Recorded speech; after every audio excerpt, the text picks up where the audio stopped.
Hello, welcome back to the Cosmic Consciousness series. If you know, you know, and if you truly know, then drop a like and subscribe at the bottom. And welcome to the Unity, baby. Oh yeah, and the name of the channel, I don't know if you knew, the name of the channel is Me, Myself, and I.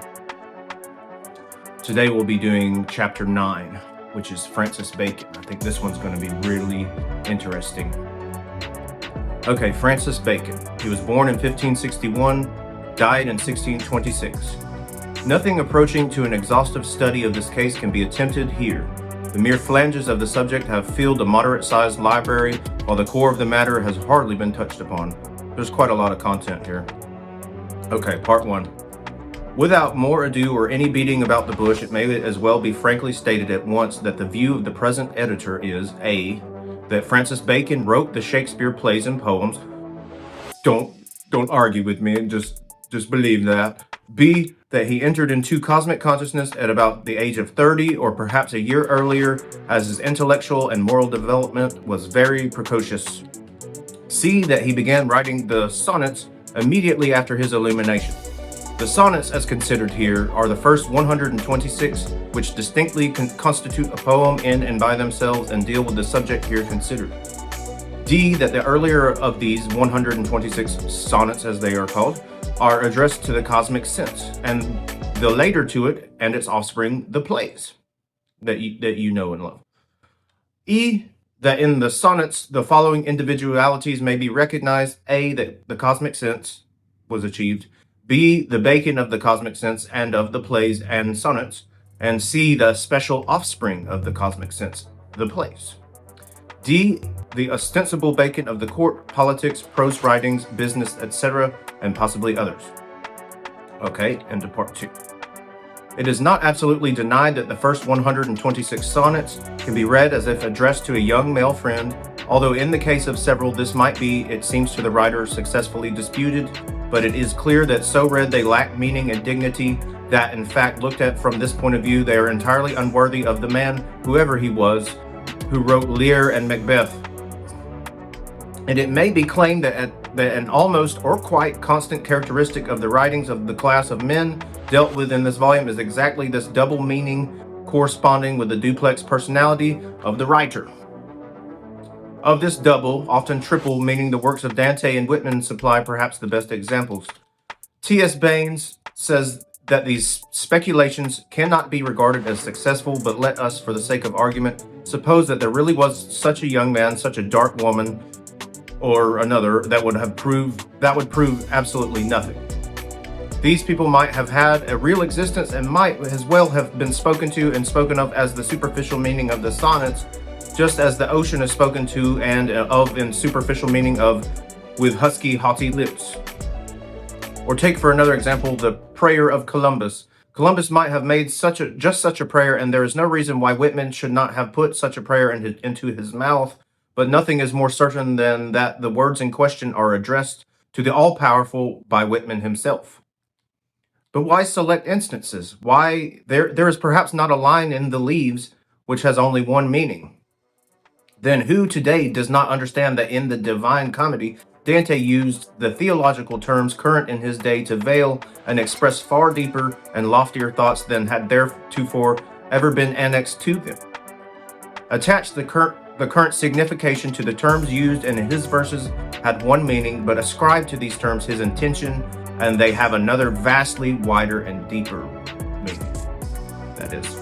So his last and best translator, who undoubtedly knew him profoundly, says that a far deeper lying and more prevailing source of imperfect comprehension of the poem than any verbal difficulty exists in the double or triple meaning that runs through it. Or is Seraphita, the work Seraphita, a sort of fairy tale having for central figure an idealized, hysterical, maniacal Norwegian girl? Part 3. That a man having cosmic consciousness is, in fact, at least a dual person is abundantly shown and illustrated in the present volume, and Shakespeare, the author of the plays and the sonnets, is really another, while the same, self of the Bacon who wrote the prose works, spoke in Parliament, lived before the world as jurist, courtier, and citizen. Just as Seraphita or Seraphitus, while being Balzac, is totally distinct from the ostensible Balzac who was seen in Parisian drawing rooms. Just as the Whitman of the Leaves is wholly distinct and yet the same from the Whitman who rode on omnibuses and ferries, lived the same life with the rest, and died in Camden, March 26, 1892. Just as Gabriel, while being Mohammed, is at the same time another and distinctive personality. Perhaps conjured up by his own imagination, who knows? This identity at the same time and disparateness is the true solution, it is believed, of the Bacon-Shakespeare controversy. Part 4. It is perhaps impossible for the merely self-conscious man to form any conception of what this oncoming of cosmic consciousness must be to those who experience it. The man is lifted out of his old self and lives rather in heaven than upon the old earth. More correctly, the old earth becomes heaven. One of the prime necessities of this period is solitude. Why? Probably because the person is so occupied with, so enraptured by his new world or his new self, that he simply cannot bear to be called back to the old world or their old self. So Balzac would, at this period in his life, shut himself up, hide himself for weeks and months at a stretch. So Paul conferred not with flesh and blood, neither went up to Jerusalem, but away into Arabia rather, and seems to have lived very much to himself for some time. Solitude, although naturally he was so eminently sociable, became, under the same circumstances, a necessity to Whitman. And in the early part of his cosmic conscious life, he would frequently spend days, weeks, and even months at a stretch in the sparsely peopled or uninhabited districts of Long Island, especially along the seashore. Immediately upon the illumination of Jesus, if we can depend on the account given in Matthew and Mark, that is, he was led up of the Spirit into the wilderness and remained in solitude for a certain time. And it is probable that sufficient research would reveal action of this kind as universal in pronounced cases. But this, as it may, Spedding says that from April 1590 until the latter part of 1591, nearly 2 years, I find no other composition of Bacon's than a letter of 5 pages, that is, nor any important piece of the news concerning him. While referring to the same time period in his life, Bacon says, writing to Burghley late in 1591 or early in 1592, when he was 31 years old, and according to the hypothesis 1 or 2 years after his illumination, he spoke, I do not fear that action shall impair it, that is his health, because I account my ordinary course of study and meditation to be more painful or more laborious than most parts of action are. Then again, it seems that, especially during these 2 years, 1590 and 1591, Bacon frequently, to use his own words, fled into the shade at Twickenham and enjoyed the blessings of contemplation and that sweet solitariness which collecteth the mind as shutting the eyes doth the sight. So there are times noted by Mr. Spedding when Bacon wrote with closed doors and when the subject of his studies is doubtful, and there is one long vacation of which the same careful biographer remarks that he cannot tell what work the indefatigable student produced during those months, for that he knows none of whose date corresponds with the period. And doubtless Mrs. Pott, is in the right when she suggests that it was during such periods, and probably during 1590 through 91, that many of the early plays were written. Part 5. Thus we have the frame into which to set the picture. Bacon's mind is exceedingly precocious, and he enters cosmic consciousness, let us suppose early in 1590, or shortly after the age of 29. He had probably written several plays before that, a few of which might have been thought worthy of inclusion in the 1623 folio. In the spring of 1590, in his 30th year, he acquires the cosmic sense. For the next 2 years, 1590 through 91, he is much secluded and produces a number of plays, while as a sort of running commentary upon his mental experiences and his work, he wrote the earlier sonnets, the rest being written 1 or 2 at a time as occasion called them forth, between this period and the date of their publication, 1609. It would be proper in this place to give some account of Bacon's personality, were it not that the subject is too large for the limits of this volume. The question which concerns us here is, of course, were his intellect and moral nature, especially the latter, such as belongs to persons having cosmic consciousness, upon the answers to the last half of this question, a doubt fostered chiefly by Pope and Macaulay has arisen. The point cannot be argued here. All that can be said is that the present writer believes that Bacon was as great morally as he was intellectually, and he believes that whoever will take the pains to seriously consider the standard work on the subject written by able and impartial men, such as Dixon's Personal History, Spedding's Life and Times, Spedding's Evenings with a Reviewer, and especially the Life by Raleigh, who knew Bacon well, will inevitably come to the same conclusion. Raleigh says of him, he was free from malice, he was no revenger of injuries, he was no defamer of any man, but would always say the best that could be said of any person, even an enemy. And after many years' study, the subject of Spedding sums up as follows. The evidence which everybody had to judge from led me to suppose him a very different person from what he was commonly taken for. That idea led me to seek for further evidence, and all the further evidence which I discovered confirmed the impression.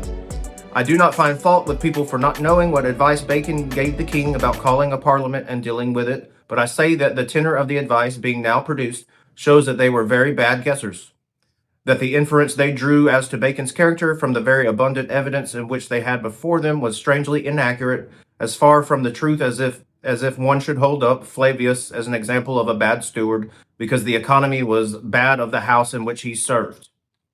I take these newly discovered pieces as tests. If I had been wrong, they would have convicted me. If Macaulay had been right, they would have confirmed him. And then, at the end of his book, after all the facts of Bacon's life that have come down to us had been reviewed and considered, he goes on.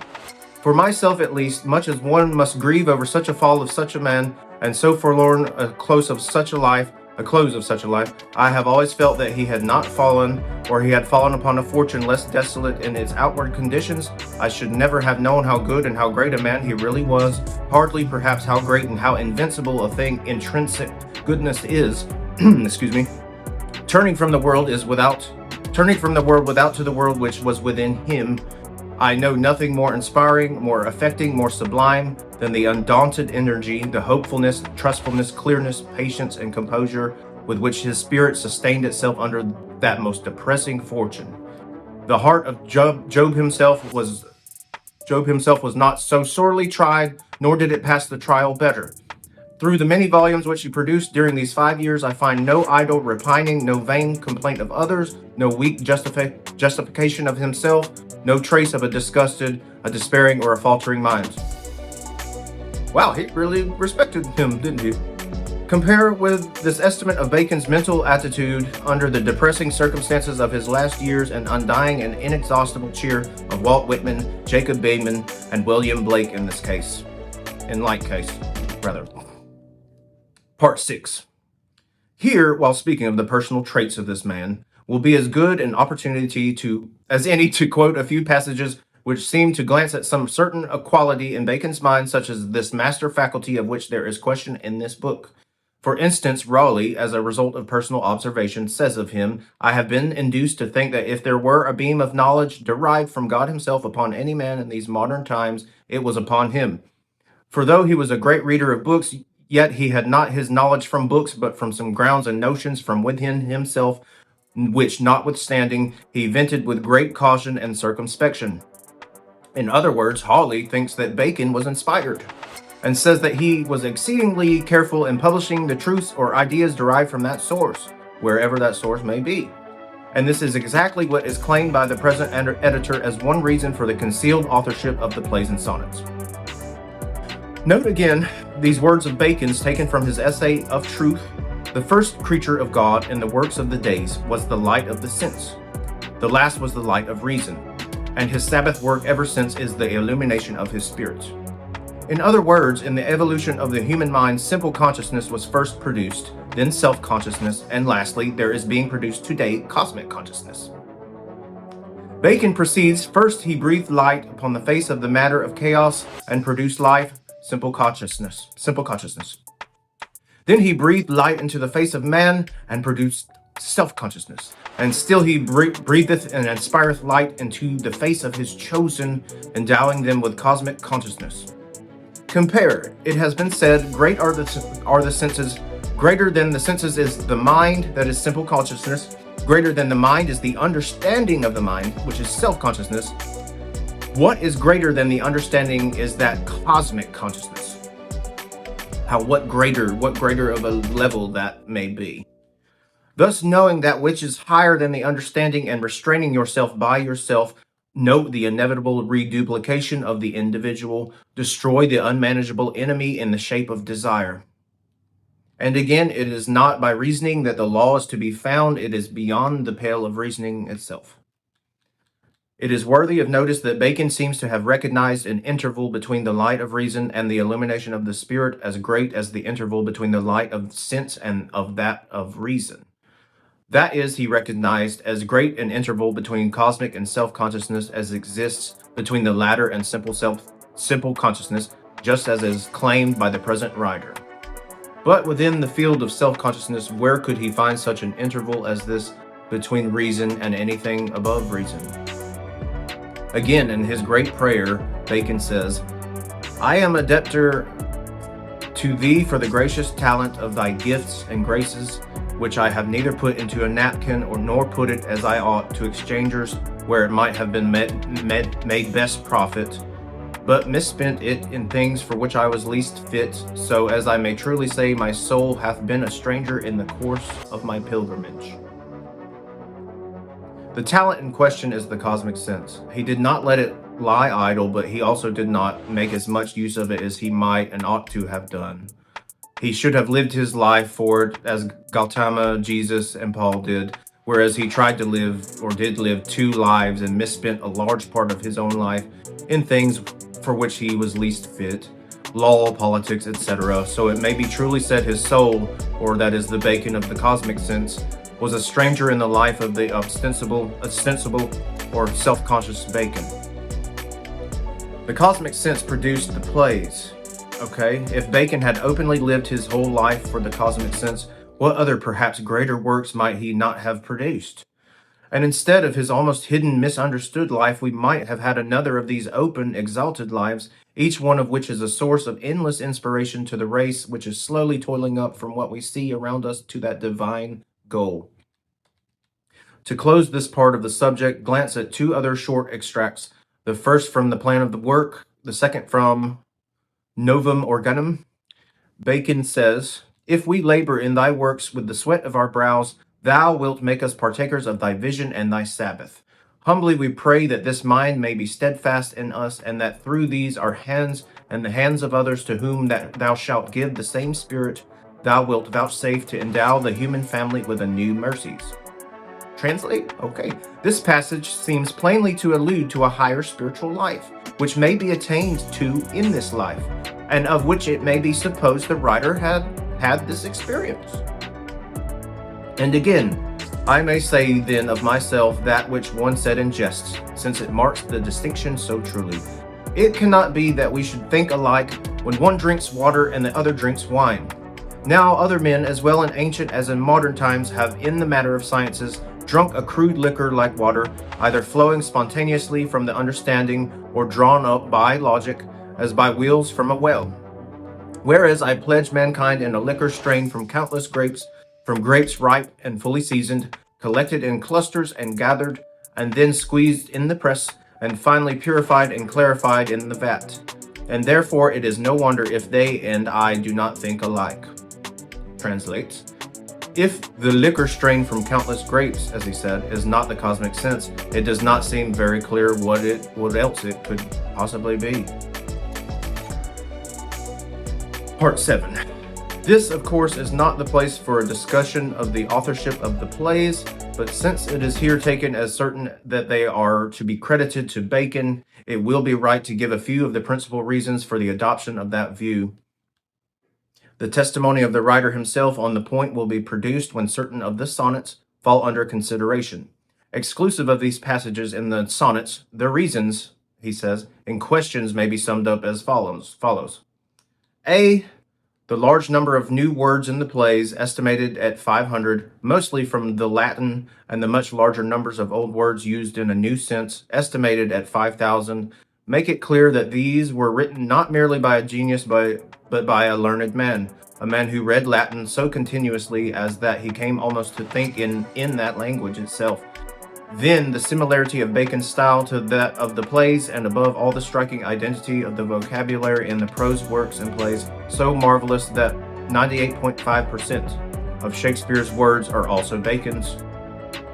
The use of the same metaphors and similes, of the same antitheta, etc., makes it nearly certain, especially when it is borne in mind that vocabulary, those metaphors, similes, and antitheta are largely new, that the same mind produced both sets of books, that is, the Shakespearean and Baconian.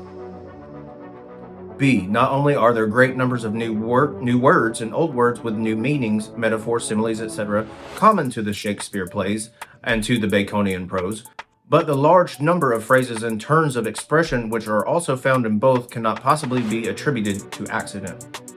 See these given by The Hundred of Donnelly, by Wigston, by Holmes, and others. C. Bacon and Shakespeare read the same books, and not only so, but the favorite books of the one were the favorite books of the other. Go figure, huh? D. They write on the same subjects. The philosophy of the De Augmentis, the Novum Organum, and other prose works is constantly being reproduced in the plays, while Bacon's essays in the plays treat throughout the same subjects, human life and human passions, and always from the same point of view.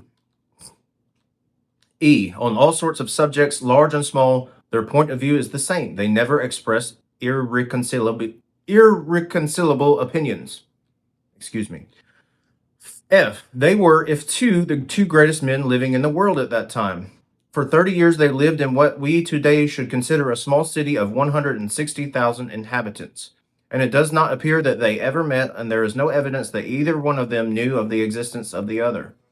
The lesser man of the supposed two, Bacon left behind him abundant evidence of the literary activity of his life in the form of manuscripts, letters to and from friends, etc. The greater Shakespeare left none, not a manuscript, not a letter. That is strange. G. The localities of the plays are all such as are known to have been known to Bacon, either by residence, visiting, or reading, largely the two former. With these localities, the writer frequently evinces an intimate familiarity. The one especially locality which must have been minutely known to William Shakespeare, Stratford, and its neighborhood is not introduced. H. There exists a distinct parallelism between the successive plays, their incidents, scenes, etc., and the occurrences of Bacon's life, his position, circumstances, residences, etc., while there seems none between them and Shakespeare's life, so far as this is known to us. I. The relation existing between Shakespeare's Richard III and his Henry VIII, on the one hand, and Bacon's prose history of Henry VII on the other, makes it about certain that the same man wrote the three works. J. It is sometimes said that Bacon was a scientist, a philosopher, a courtier, a lawyer, a man of affairs, but not a great wit or poet, such as might have written the plays, But in the first place, and putting aside the plays, Bacon was both a wit and a poet. Macaulay does not exaggerate when he writes that, as shown in his prose works, the poetical faculty was powerful in Bacon's mind, but not, like his wit, so powerful as occasionally to usurp the place of his reason and to tyrannize over the whole man. No imagination, he adds, was ever at once so strong and so thoroughly subjugated. K. The Promus argument would alone seem, to an impartial mind, pretty conclusive of the Baconian authorship of the plays. If this collection was not made to aid in the production of these, will someone kindly tell us with what end Bacon undertook and prosecuted the labor of its compilation? Those who have still doubts upon the subject will do well to read Bacon's openly acknowledged writings. Then in the second place, it is claimed here that Bacon was really two men, or you could say the self-conscious Bacon and the cosmic conscious Bacon. That the man seen by Bacon's contemporaries and in the prose works was the former, while the concealed man who produced the plays and sonnets was the latter. The cosmic conscious Bacon had, of course, the use of all the learning and of all the faculties of the self-conscious Bacon, and along with these, the vast spiritual insight and powers which go with the possession of cosmic consciousness. I. Wait, where are we? Is that an I?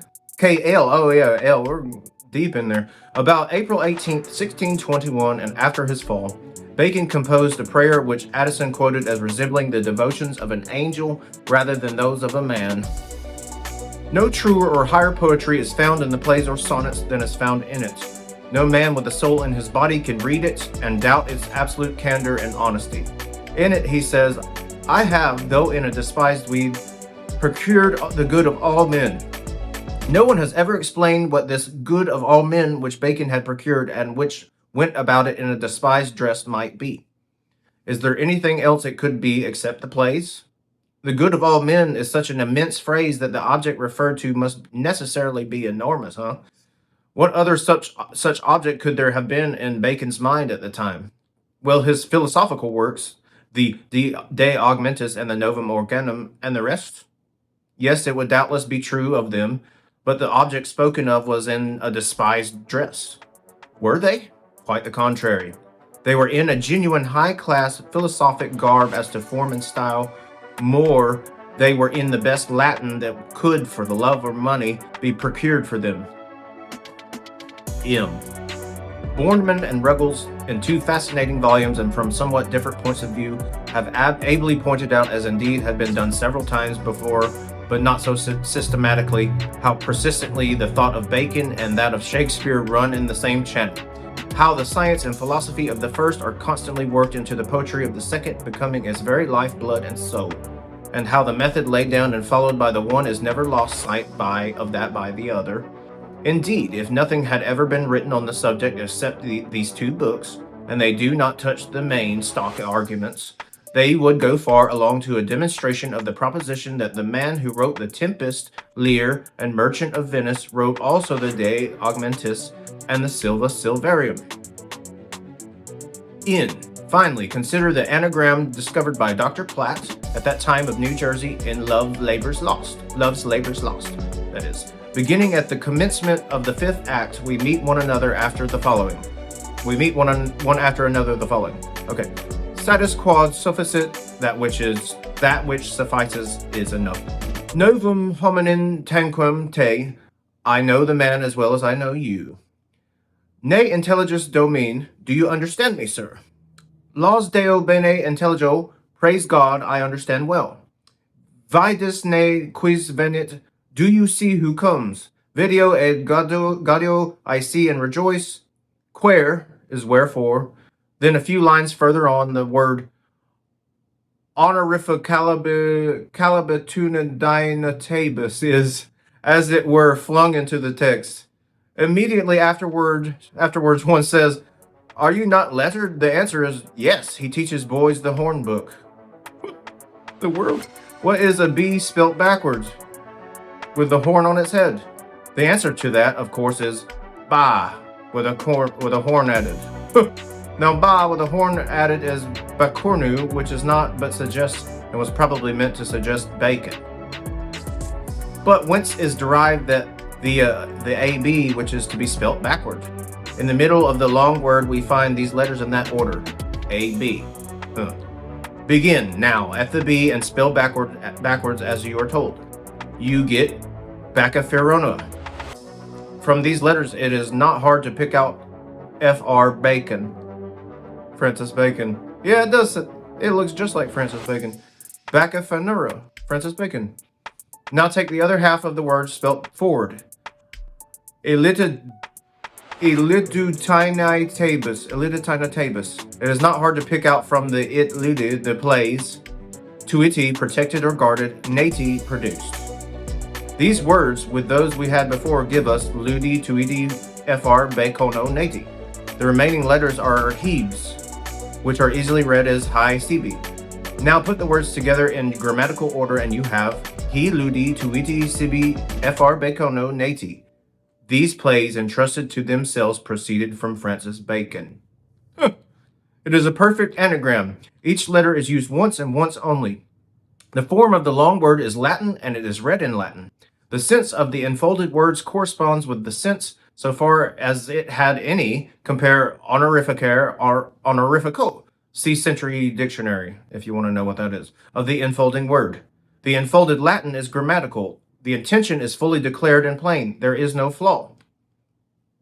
But where, now, does the long word come from, and can have a connection be traced, if there is any, between it and the actual man, Francis Bacon? To answer this, turn back to the Northumberland House MS mentioned above. That MS belonged to Bacon and could never have been seen by the actor Shakespeare. On the outer leaf is written the word honorificabilia tundio. This is also an anagram. It enfolds the words initio he ludi fr bacono. In the beginning, these plays from Francis Bacon. It seems to have been a first thought. The Latin words do not form a complete sentence. They suggest a meaning, but do not actually contain one. The anagram in this form was not considered satisfactory and was amended into the form found in Love's Labours Lost. Thus we have before us the making of the word by Bacon. The sense of the word and its history correspond. The case seems to be complete. But arguments such as above, though cogent and indeed of themselves sufficient if frankly considered, are no longer necessary to establish, although they may be allowed to suggest the Baconian authorship of the plays and poems, since the writer within the last 2 years has discovered that these are all or nearly all signed by Francis Bacon by means of a cipher invented by himself and kept to himself for 40-odd years. The evidence upon which this statement rests, if not already published by the time this volume is issued, will very soon thereafter be given to the world. Part 8. But the present volume has nothing to do with the Bacon-Shakespeare question, except incidentally, by the way, and perforce. Somebody wrote the plays and sonnets, and that person, whoever he might be, had, it is believed, cosmic consciousness. And just as there is found in nearly all these cases two classes of writing, that namely which flows from the cosmic sense, and that which, springing up in the self-conscious mind, treats directly of the cosmic sense as an, to it, objective reality. So these two classes of writing are found here. 1, the plays treating of the world of men and flowing directly from the cosmic sense, and 2, the sonnets themselves treating from the point of view of the self-conscious man in a subtle, hidden manner, as is usual and indeed inevitable of the cosmic sense itself. It remains all that can be done here to give as many of the sonnets as there is space for, accompanied by the necessary explanatory remarks. Concluding Part 1.